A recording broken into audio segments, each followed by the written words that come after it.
which it stands, one nation, under God, indivisible, with liberty and justice for all.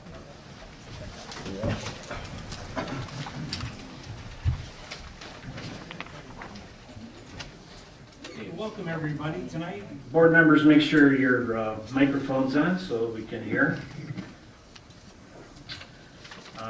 Roll call tonight. Everyone's here except Reggie DeLuca, he's excused. The approval of the agenda. Any additions or deletions at this time?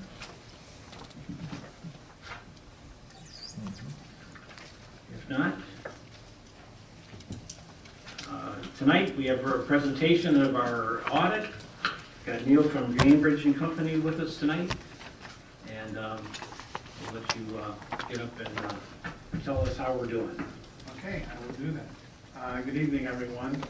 This is for the annual audit for the year ended March 31st, 2020. Do all of you have a report in front of you? Okay. Page 1, management's responsibility, the second paragraph. These financial statements are the responsibility of management. We put them together as a non-audit service, but the statements, you have to assume ownership for those. Next paragraph, auditor responsibility. Our responsibility is to express an opinion on the fairness of the financial statements, that they're in accordance with generally accepted accounting principles as they relate to government. So on page 2, the first paragraph is our opinion paragraph. In our opinion, the financial statements referred to above present fairly in all material respects. The township's financial position at March 31st, 2020. So it's an unmodified opinion. If there was something wrong, we would give you a modified opinion. So in layman's terms, it's a clean opinion. So you should be commended for that. Page 4. There's some financial highlights there. The third one, at the end of the current fiscal year, the unassigned fund balance of the general fund was 8.7 million, or approximately 155% of general fund expenditures. So the state of Michigan thinks you have a problem if that percentage is 13% or below, so you're in good financial shape for your general fund. So there's a plus. Page 14 and 15.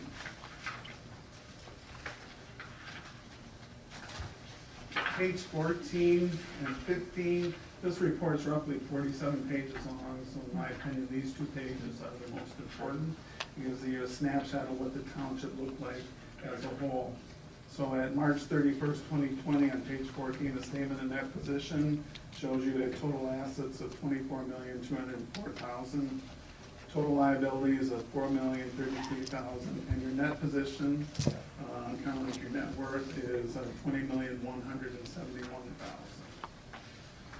On page 15, this is a statement of activities. This looks at your revenue and expenses on a full accrual basis for the whole year. Third line from the bottom, if you want to know if you're better off, worse off, or about the same as the previous year, you look at change in net position. So you can see in the far right column, that's a positive $2,003,365. So the township is better off by $2 million than it was at the start of the year. So that's good to point out. Page 16.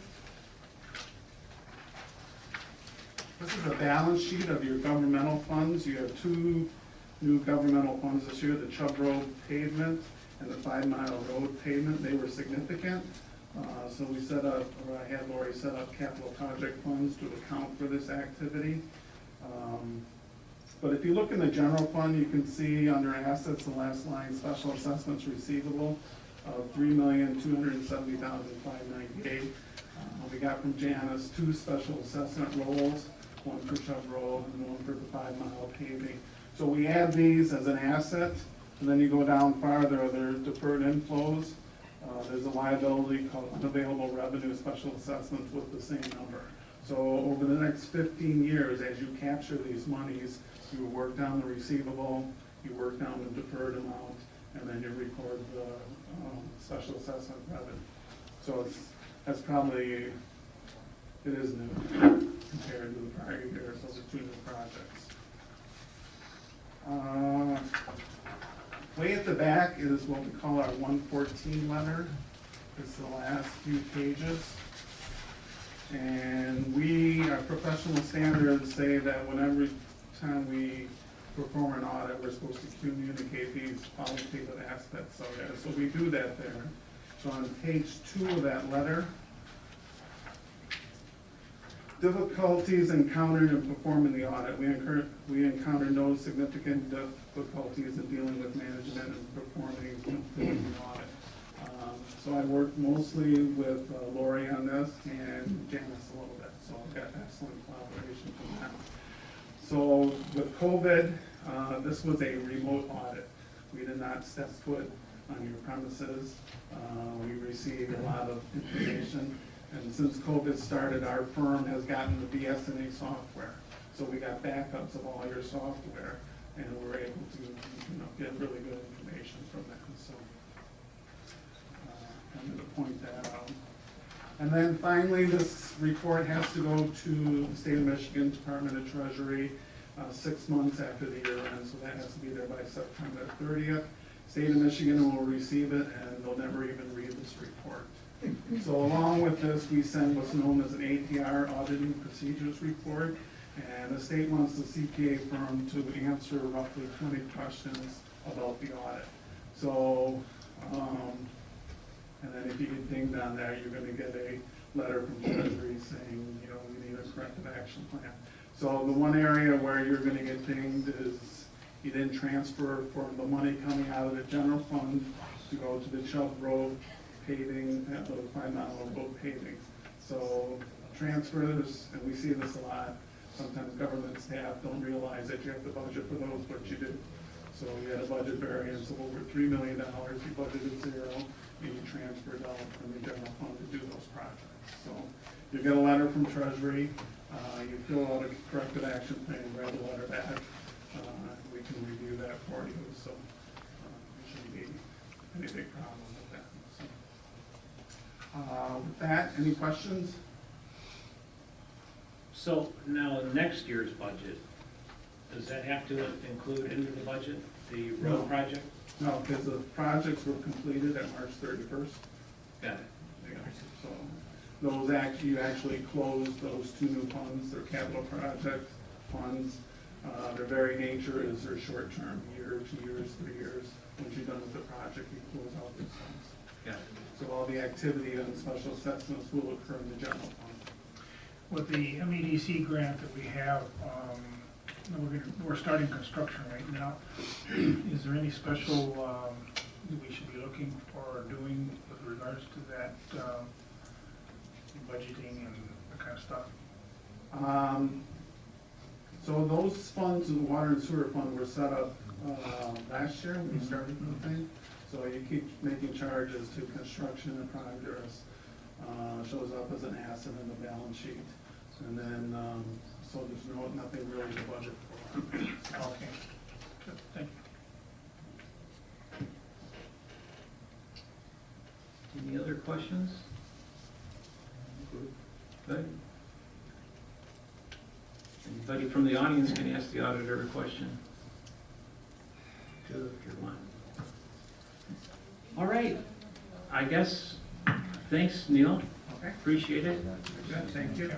You did a good job with it. And Lori Copeland is our deputy clerk that handles a lot of the information too, and Janice, we want to thank them both for a great job as they do every year. So appreciate that.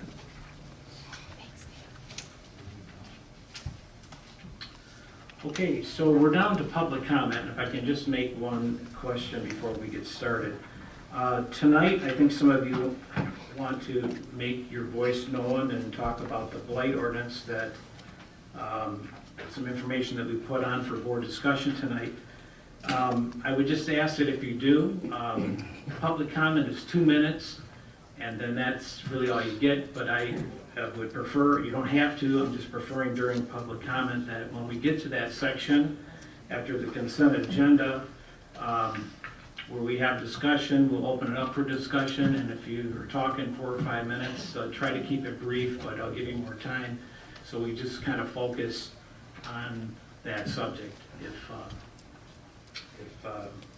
So I'd like you to wait till then to talk about that when we get to that point. But you don't have to, I'm just saying. So if there's any public comment on normal things that you would like to, this is your time to talk.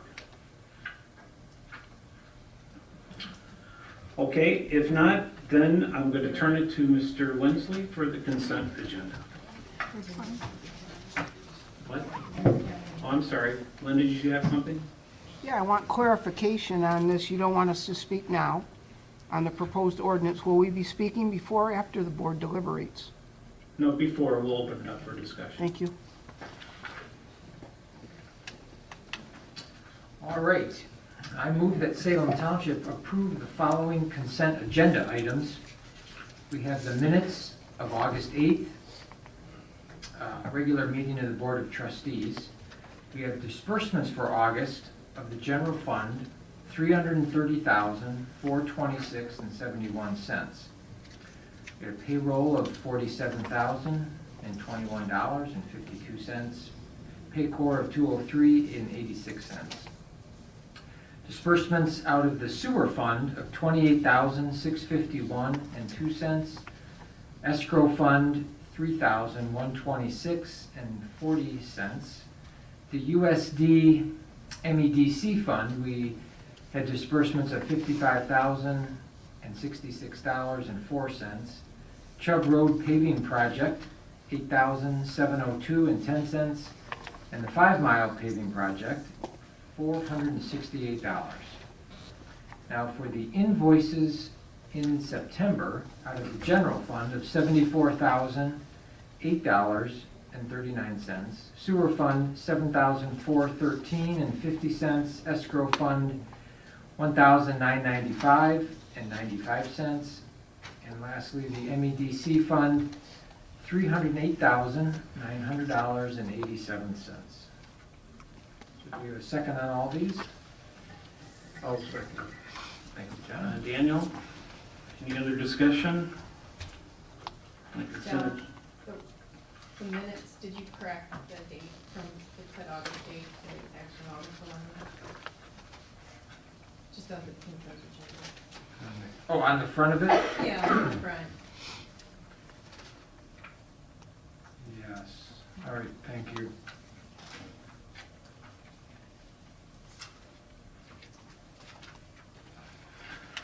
Okay. Any other comments? Okay, if not, all those in favor say aye. Aye. Any opposed?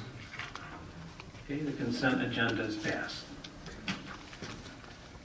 Okay, next item is board discussion on the blight ordinance.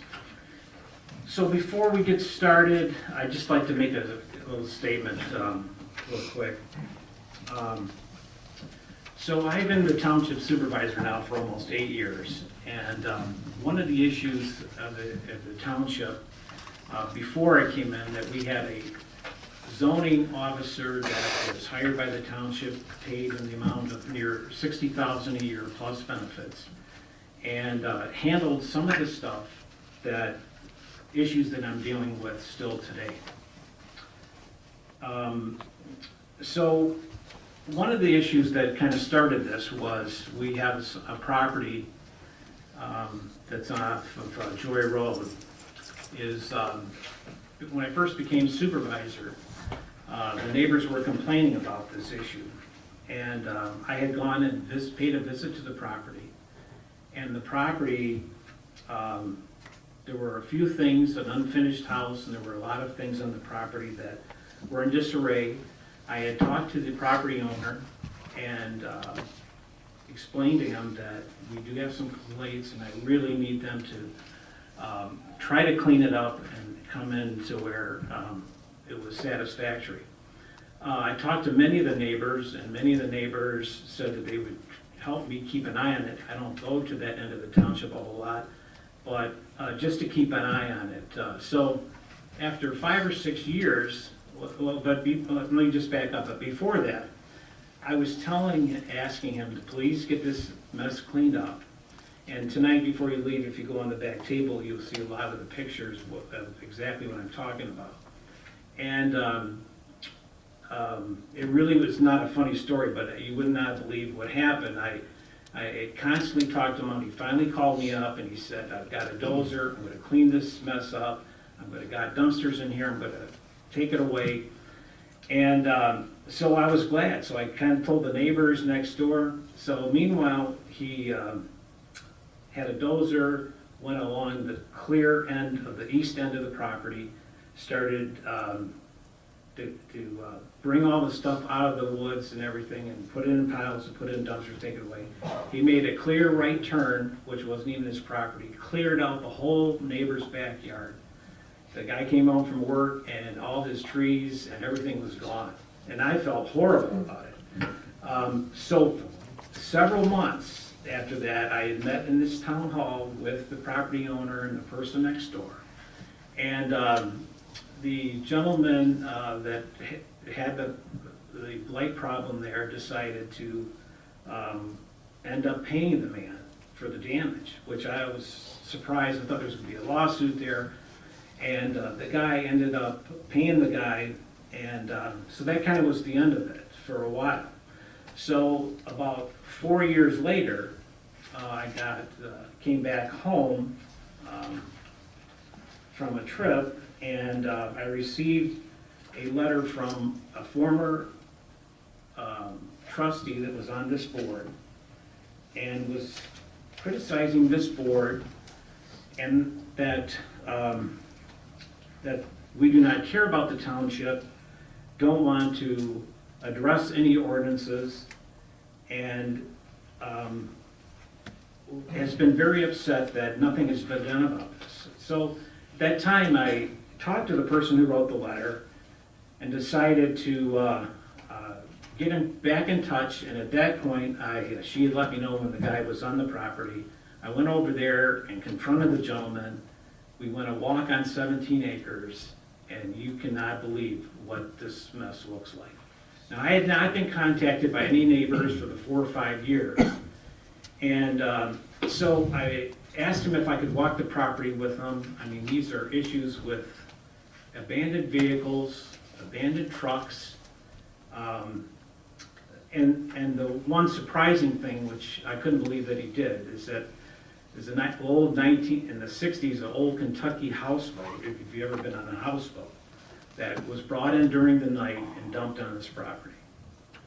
And, so anyway, I walked through this and then lo and behold, I found that Ann Arbor Township, he also had property. And they evicted him, they had an ordinance, they went to court on it. He just took all that stuff from there and brought it over to Salem Township. So after I walked the property with him and we talked about how, what he was gonna do, he was making promises to me. And I just felt at that time I was really over my head on this. And I went home and talked to my wife, and I called our consultant, Carlisle Wortman, who takes care of the zoning and stuff here for the township. And after a long conversation, they do have a department where we can turn it over to have them handle it to make sure that things are in progress, but which cost us money to do. So then I asked them a question that, are our ordinances strong enough, if we have to take litigation against this, are they strong enough for us to enforce it to win instead of just spending money and not doing it? And I don't know how many of you have lived in Salem Township. I've been here for about 25 years. But there are a lot of issues in Salem Township that I think if most of you drive around, you'll see some of the issues that are going on. One is in back of my farm, which has been going on for years. If you go into the Ryder house upstairs, you will see an attic full of stuff where the township was in litigation, and that place is still there with underground tunnels. If you get onto the website, it would be fun for you to look at it's a YouTube video of the hose mill. There's a part 1 and part 2 behind my farm that has been there that has joined the conference.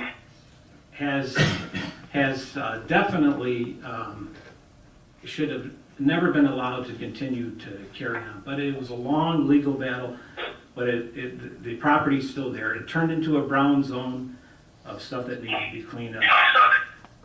We also have a property 6 mile west, another issue, the one that I'm dealing with is 6 mile west of Pontiac Trail. Same issues, semis and everything else that is just,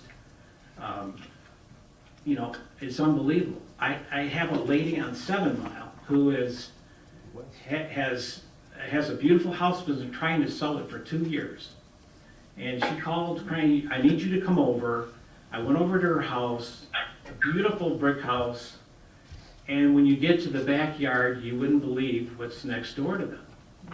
And again, it's an issue. I mean, where that property owner, if you live next door to something like that and brought the value down on their property, you would have a problem with that. And I really feel for these people. So I have both sides of it. But again, tonight, what I'm just bringing a few of these things up that I'm having to deal with. And all I was doing by putting this for board discussion tonight was to ask the board, I mean, I understand that this got on social media. I had explained to people about this, what was going to happen. And I believe, Mr. Plato, that our other communities that surround us also have an ordinance like this. I believe it's Northfield, Superior, the ones that are right around us that have an ordinance, property maintenance ordinance. In no way ever had I ever put out that we were going to discuss about how high your weeds are or how tall your grass is going to be. Or, I mean, that's not our style as a board. I don't believe anybody on this board. And in fact, most of the board members didn't even know that this was coming up tonight. It was just for board discussion of a tool that I believe that I need to help some of our residents in Salem that are dealing with this. I do not drive around looking for these issues. It's just issues that I have and I need to address. So that was the reason that's put out. I mean, you know, screens on, I understand what this property management code says for other communities that have adopted it, but that's not what we're talking about tonight. We're talking about these issues that I have dealt with, and I need some kind of tool to help in case we have to take some litigation on this. So hopefully you understand where I'm coming from on this. So that's what it's about. So now we'll kind of open it up. By the way, I do have Paul Montango and also Craig Strong from Carlisle Wortman that will help us with any of our questions that we have on ordinances or anything. Okay, Linda? Okay, first of all, I want to address your comments, and I did post it on social media. All it says under social media, for the record, is September 8th board meeting, under business item, board to discuss blight ordinance. Proposed ordinance includes height of your grass, unlicensed vehicles, and building supplies on your property. The only exemption for farming operations is plant growth over 8 inches. And we just heard that it's not about the height of the grass. So on page 2, section 302.4 under weeds, premises and exterior property shall be maintained free from weeds or plant growth in excess of 8 inches in height. So it is on the agenda. This is out of the board's packet. It's under a business item. When you're on a board, business means that's what you're going to conduct business. Mr. Whitaker referenced Johnson Products, which is by his farm. The reason Johnson Products has not been totally done is because the federal government's involved. It is a brown field project, and so the township loses its ability to control that because it's controlled by a higher level of government. Now I want to get to what I wanted to say now that I've clarified the little slings that were tossed my way earlier. This is not the first time that Salem Township has faced problems with what people have on their property. There was an instance some years ago of much what Mr. Whitaker has described on these properties at 7 Mile and the railroad track. There was a repo yard being run on Pontiac Trail in a horse farm where they brought in hundreds of junk cars, put them in the barn, and then they started to put the junk cars around the outside of the barn. We've had demolition materials brought onto property on 6 Mile Road, quite close to Mr. Whitaker's farm, also off of North Territorial. We had a guy who took down trees back in the beginning of the ash borer disease, and he had tons of wood chips on his property where they were causing a problem. In all those instances, a previous board was able to mitigate them with the existing ordinances, with a different attorney and a different planner, but they were able to mitigate them, including situations that weren't resolved until they went before judges. So on this that's in your board packet tonight, and I appreciate it's for discussion, but is the board aware, and I'd like, I guess, a show of hands, how many of the board members have actually read the International Property Maintenance Code, since that's what we're adopting potentially for the township? That's what, again, the document, your board packet says. And if we're adopting this greater code, why wasn't this included in the board packet for the public to have? Rather than to deal with that greater code and its issues, since you've asked us to be brief tonight, let me tell you some things you won't be able to do if this township board adopts it. So any of you guys that have ever had your own sawmill, you won't be able to run it and dry your boards because you can only have them outside for 14 days. By the way, we have a sawmill. You won't be able to have a seasonal vehicle parked on your large rural property. Can't have an unlicensed truck that you use to plow snow on your driveway if you live back from the road, because if your vehicle's not licensed for 60 days, it has to leave your property. You won't be able to have vegetative buffers to filter pollution particles before they enter the water of the state, even though this is a recommendation by what used to be the DEQ. I don't know how many of you guys have seen, we've had a lot of monarch butterflies in Salem Township last year and this year by the hundreds. They like a weed called milkweed. I have a farm. Farmers don't like milkweed. We try to get rid of it out of our hay fields. But if we enact this ordinance and we go back to the little section that we were told wasn't in it, that says premises and exterior property shall be maintained free from weeds or plant growth in excess of 8 inches in height, we won't have the milkweed that the monarch butterflies like. We also won't have thistles, and for those of you that like hummingbirds, hummingbirds like thistles. And I won't continue on with the wildlife we won't have, you get the idea.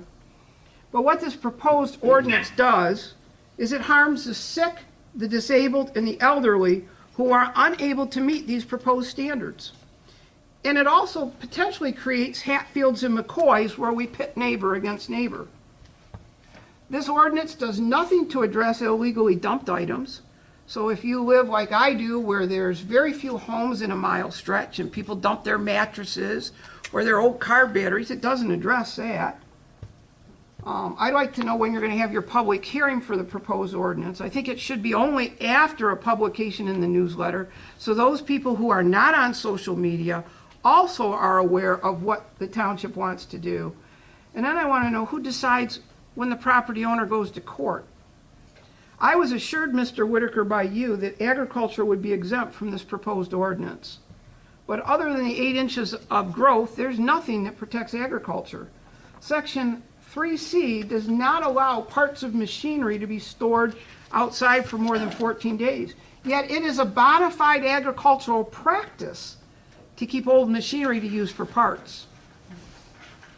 How does this prohibition in this proposed ordinance keep farmers in agriculture in this township when this township on the record wants to keep that rural atmosphere and wants to keep farmers on their farms? So when I first read this was in the board packet, I thought about taking my camera that I have here tonight. I thought about driving up and down the roads and filming everybody's property, because the roads I did go down, only about 25% of the people actually mowed to the road. Most people don't mow the ditch. Most people have areas of growth in excess of 8 inches. But I decided that wouldn't be a very wise move, because should this ordinance or something similar be adopted, I didn't want 75% of my friends and neighbors to be in violation of the new rules. Thank you. Okay, anybody else? Yes. We'll just go down the row, I suppose. Okay.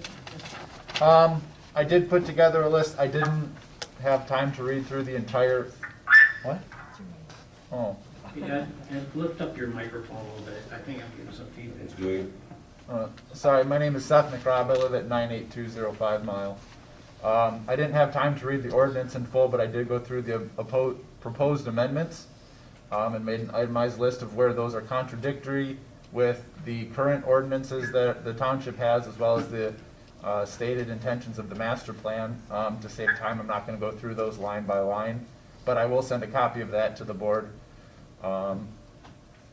Really what it comes down to is I recognize that your intentionality with proposing this new ordinance is to give you more leverage to address individual problems, but what you're doing is creating a situation where you're giving the township a tool that, once you're gone, is unnecessarily powerful and unnecessarily oblique in its definitions, and you're giving that tool to future administration to use at their whim. And I have no problem with a blight ordinance as a concept, but it needs to be more specific, and it needs to be done with a greater level of intentionality than what is proposed. Thanks. Thank you. Hi, my name's Kayla McRobb. I also live at 98205 Mile. I agree with Linda and with Seth. Also, I would like to point out that ecologically speaking, if this is enforced as it's written, this ordinance is a death sentence for the ecology of this area. It will cause major issues with Johnson Creek because there will not be enough plant material to pull sediment away from the creek before water flows into it. And as Linda mentioned, it will essentially wreak havoc on our entire ecological system, from the bugs to the bats to the birds to the deer. All of the wildlife that you like to see will either disappear or it'll be in your garden eating your vegetables because there's nothing else to eat. We moved away from Livonia because of ordinances like these and the unnecessary policing, and also the unnecessary cost of policing them if your neighbor is angry at you for some reason. And I don't want to have to move again. We want to set down roots here and live here our whole lives. And I agree that while your intentionality is good, the intentionality of future boards is not known. And I don't want to have to contend with that much later down the road. I want to be able to live in peace on my farm and enjoy it. Thank you. Anybody else? From the fire department aspect, we have come across houses within the township that we're physically unable to get to the house because they have so much stuff in front of the house. So if they had a structure fire, we would be, I guess, prohibited or challenged to get to the structure to put water on it. And we've been there for certain addresses that have medical issues, and we have a very difficult time to get folks out of their house. So I would pass to the board, there are not a lot of houses in this township, but there are some houses that we are very challenged if there's medical or fire emergencies to get in there and do anything quickly. So if you could help us with making access to that, would definitely help both the neighbors, because some of these houses are so built in with trash, and just, I guess they call them hoarders on TV, and there are some places in Salem Township, unfortunately, we've come across physically for that on some of our calls. Bonnie?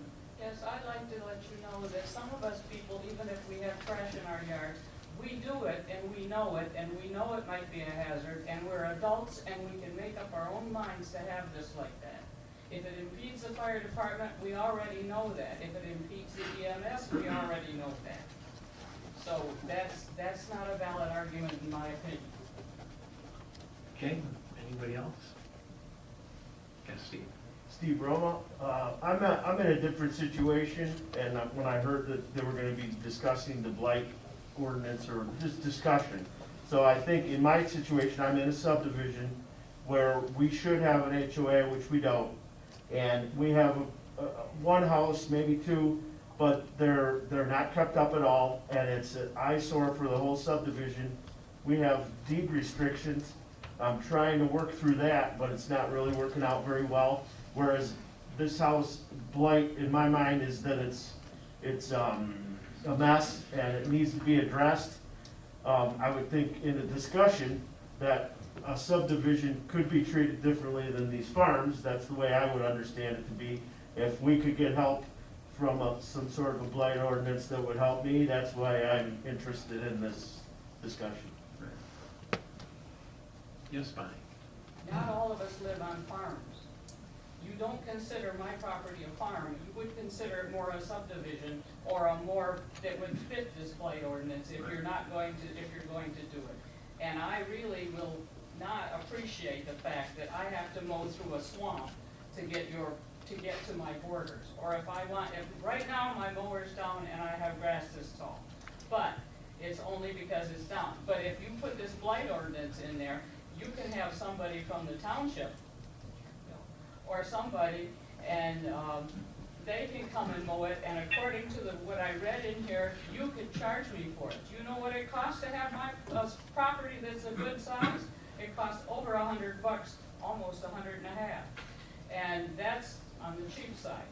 So you want us to just pay it because you decided, or somebody in the future decided that's what they wanted to do. Okay, so once again, to repeat myself, is the intention of this on my part, and I'm the one who brought it up because on social media I was reading it that, who on the board brought this up. So if you want to throw the darts, throw them at me because I'm the one who brought it up. And again, if there's a misunderstanding how it was put in the board packet, so be it. I take responsibility for that too. But I basically told our consultants that I have some issues that I need help with. And I wanted to know the state of the township.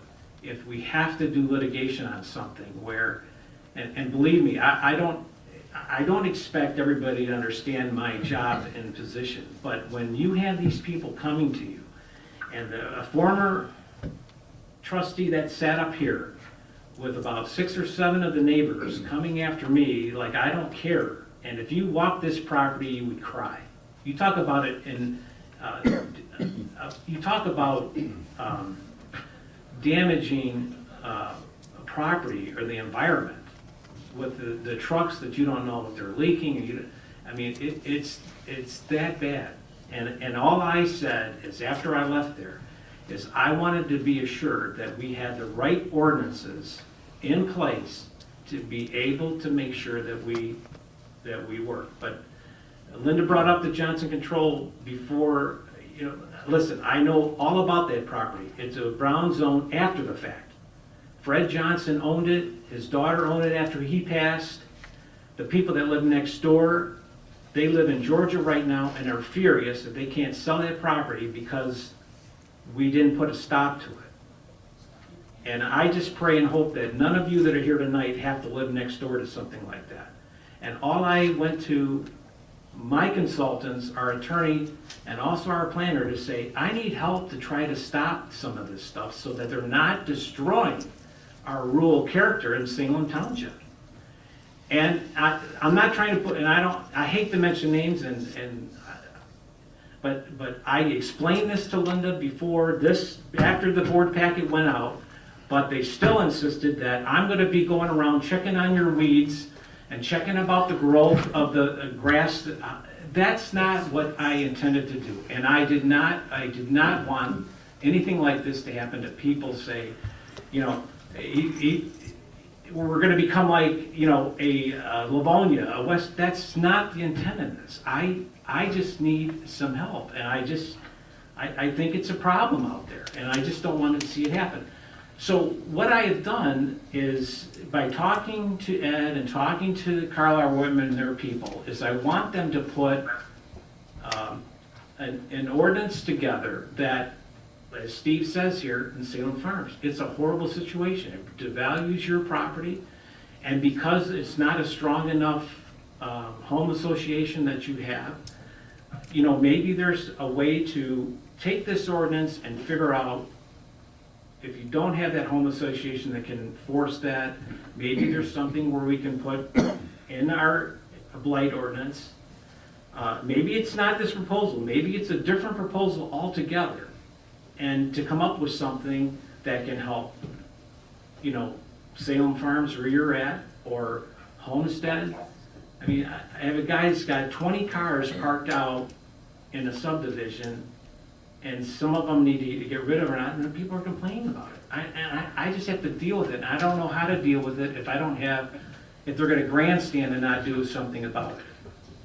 So, that's the intent of us talking about something like this, so. Yeah, but I was wondering, what you're saying is your property has to be well maintained. Well, if you own 10 acres, you Yeah, gotta clear it.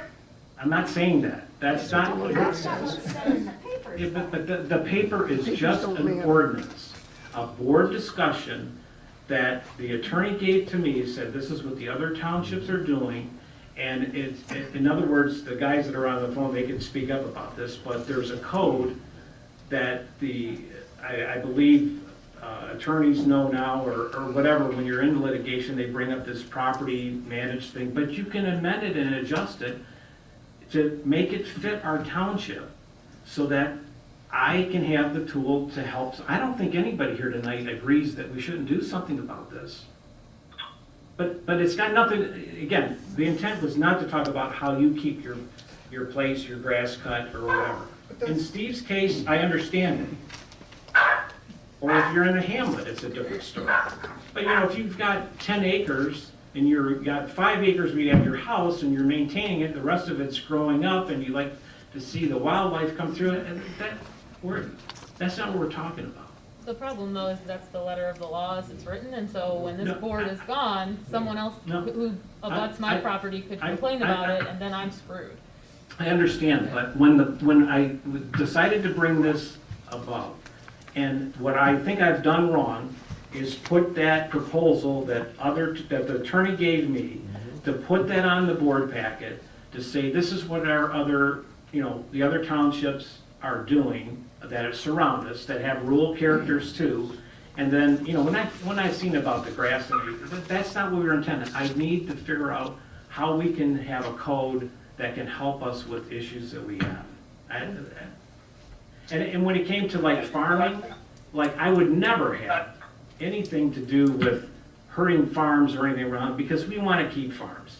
And I understand farms have farm equipment, they have tractors, they have stuff, they need it for parts and everything else. It's a different situation, and it's great to have farms, and we don't want to do anything to hurt them, but. Supervisor Whitaker, can I add to that? When Supervisor Whitaker first came to me and asked what we can do about blight situations and situations that he's experienced in the township, the first thing I did was I went to look at neighboring townships to see how they're handling this situation in their ordinances. So the first place I looked was Northfield Township to our immediate west, because I thought they're very similar to Salem Township and the type of properties that they have there. No, they gotta wait. And they, in their ordinances, they have adopted the International Property Maintenance Code, and they also have a blight ordinance very similar to the one that's attached in here. I then looked at Superior Township to our south to see how they handle it, and I found exactly the same thing. They have adopted by reference the International Property Maintenance Code, and they have a blight ordinance almost identical to the one that we have in here. I looked at Northville Township to our east, same thing. They've adopted in their ordinances the International Property Maintenance Code, and they have a blight ordinance. And you have 0 I farmers. looked at Ann Arbor Township, I looked at Sylvan Township, I looked at Scioto Township, I looked at Ypsilanti Township. I found the same thing in every township. They've all adopted the International Property Maintenance Code. I then looked at some other neighboring townships that are not in Ypsilanti, are not in Washtenaw County. I looked at Plymouth Township in Wayne County. I found the same thing. They've adopted the International Property Maintenance Code and with the blight ordinance. I looked at South Lyon. Same thing. They've adopted the International Property Maintenance Code with the blight ordinance. And the same with Green Oak Township and the city of Northville.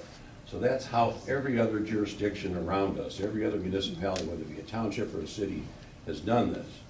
And pursuant to Supervisor Whitaker's request, I brought it forward. It's a simple ordinance adopting International Property Maintenance Code with some blight provisions added. And the way the International Code is written, there's some blank spaces in there that you have to fill in. One of those is, length of grass. You can put 8 inches in there, 10 inches. Most townships, I found, put 8 inches in it. That's what I added in. Superior Township has 10 inches in there.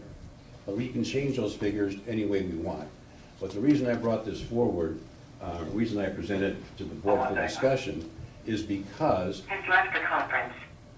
we want to hear from you, and we can craft exceptions to these rules that are in here, exceptions for farming operations. We can do things so that your concerns will be protected, but at the same time, we have people living in subdivisions and people that are abusing, the system here by using their yards as junkyards. We want to be able to take care of those situations also. It's not a situation where we're going to go out and make everybody cut their grass to 8 inches. It's going to be a tool that can be, used only when necessary, when people let things get out of hand. But can't we take maybe it's not this code, maybe it's just a blight ordinance that will hold up in court. Just, not even this, or is it the property, is the property maintenance code a issue that really is hold up in court in other places? Like, if you have it, you gotta have that as an adoption in your township to force something, like I have pictures in the back. No, you don't have to have the International Property Maintenance Code. However, most townships do, and the reason they do is because when they go to court, there's case law that has referenced that and has interpreted that, and it's easier to enforce than if you just have a standalone blight ordinance that has language maybe that's never been tested. Now, I've tried to use language in this blight ordinance. Most of our language in here, in fact, is adopted from Lyon Township's ordinances. So, at least you have some other townships with similar ordinance. But that's the reason. It's a very standard, it's an international standard. It's used by almost all townships throughout the country. But it is ridiculous when you're talking about screens or you're talking about, that's what we don't want. So, to those things, you can adopt the International Property Maintenance Code. If you don't want section so-and-so regarding screens or whatever, you can just delete those and say, we're not adopting that portion. I just need something to help me with issues that I have, that's what I'm saying. Yeah, Linda. So I think it's pretty low that you get to whack at me, and I have to sit, I'm talking, it's my turn, I didn't interrupt you, that you sit and whack at me when you first, and you were very courteous and called me to tell me you were going to do something, and you assured me that agriculture would be exempt. That's what you said, and you agree with that. I agree. As you just said, farms are important to you. When this document was put into the board packet, it doesn't say on it, and most of the people here probably are professionals and know that generally it says draft. And Mr. Poito should know that. He's an attorney. It should say draft. This is set up to be adopted tonight. If you look, Mr. Whitaker, it's public comment. You gave me the floor. What? Where? Okay, I don't understand why Mr. Poito feels the need to interrupt me too now. But at the end of this, when you looked at what was in the board packet, it has a place to have the clerk sign it. It doesn't say draft. And so when I didn't contact any of these people here to come out tonight. We use Facebook periodically. We have the happenings of Salem Township, and it's a very neutral comment. It talks about when you're going to pass your budget. It just says something that might be of interest to the people. There's nothing in the post that I put that said, come out and speak against it. A lot of the people that have spoken here tonight, I don't know them, I met them here tonight. I wasn't even in the community over the weekend. So there was no concerted effort to come in and speak about this. But what's wrong with this is what you've heard from all the people. And you're aware of that, because we've talked about that. Your board may have the best intention, but you yourself had a former board, and you, by this attorney here, tried to shut you down. They tried to run my husband and I out of the township. And Mr. Poito maybe did it against his will, but he was a township attorney when that happens. He knows better than we do what happened, because he was privy to what he told the board. And that is a concern, that we may have a board right now where you listen and you care, but we don't necessarily have that for the future. And it simply could have been solved, real simple, if this was like most documents that said draft on it. Then everyone in this room would have known that that's what that was. Want me to write draft on it? I'll write draft on it. How many times do I have to have Mr. Plato interrupt me while I'm speaking? I just don't understand. If it's public comment and it's my turn, why your professionals here tonight feel a need to weigh in for the public? I think that we're in agreement here. We want you to have the tools. I don't think anybody here is saying that neighbors should have to put up with what you've discussed. But I think what we're saying to you, and we've raised some valid issues tonight, particularly the grass is of a concern when you have the DEQ tells you you should have grassland buffers, particularly between large lawn areas and any water of the state, so that you don't have not only sedimentation runoff, but the chemicals that many people use to feed their lawns to kill the weeds. And again, the Johnson Creek, as was referenced, that's the last cold water creek. Do we really want to mess it up? And Gary, this is not adversarial. This is how government works. We're concerned enough to come tonight and ask the board to hear our concerns as you draft whatever you draft going forward. And thank you, Lynn. So, but the only thing I want to rebuttal against you is that I told you that this was for board discussion on issues I had. I told you that agriculture would be exempt. Where?